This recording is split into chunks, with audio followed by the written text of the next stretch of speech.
Hi everyone, Russell here again. So today we'll be installing the EIBACH rear sway bar.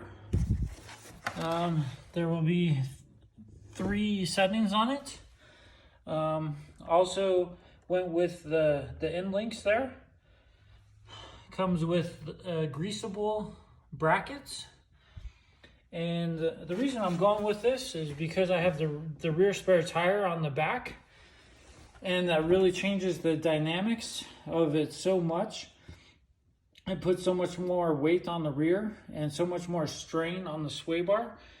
So, you know, you have soft, medium, and firm. So with the rear spare tire, I'm definitely going to run on firm. And firm is all the way to the left there. So we're just going to start with jacking up in the middle to get the 2 rear tires off of the ground. Then we're going to take the factory rear link off right there.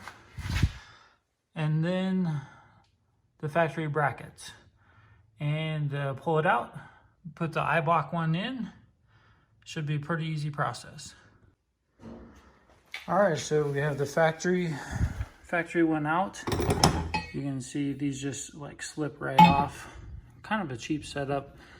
And you can just pull those right off.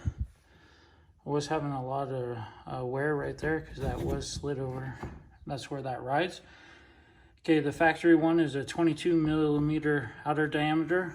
The EIBACH is a 25 millimeter outer diameter, and these are a lot more heavy duty and greasable. So it should be a lot better for cornering.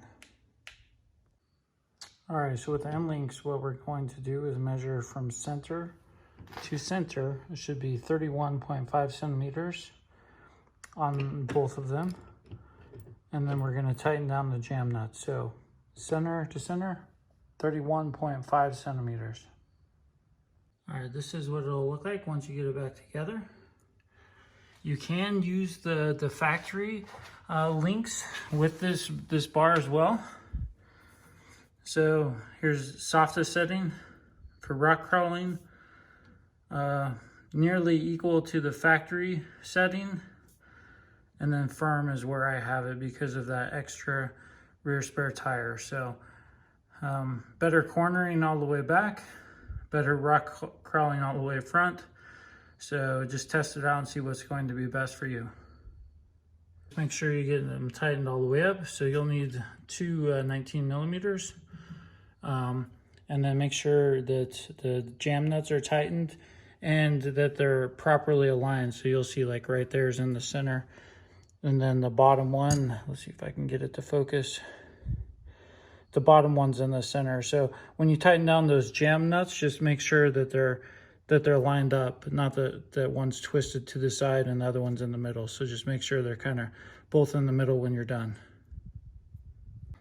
So before putting the bushing onto the bar, it does come with a little packet of grease, so you'll lubricate the inside of that. And then you can also grease from the top every once in a while. So put the bushing on and then the bracket. So I just put a ton of miles on that rear sway bar to test it out, and it makes a huge difference. You know, since I have that rear spare tire mounted on the back, it really changes and lifts the center of gravity and puts a lot more pressure on that rear factory sway bar.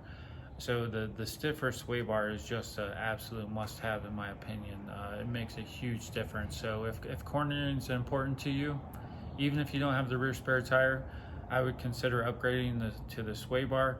You can use your factory links, which almost cuts the price in half. So you're looking at $200 and some to upgrade that. The only thing left that the Honda Talon desperately needs is a front sway bar. And I've been waiting and waiting and waiting for somebody to come out with that.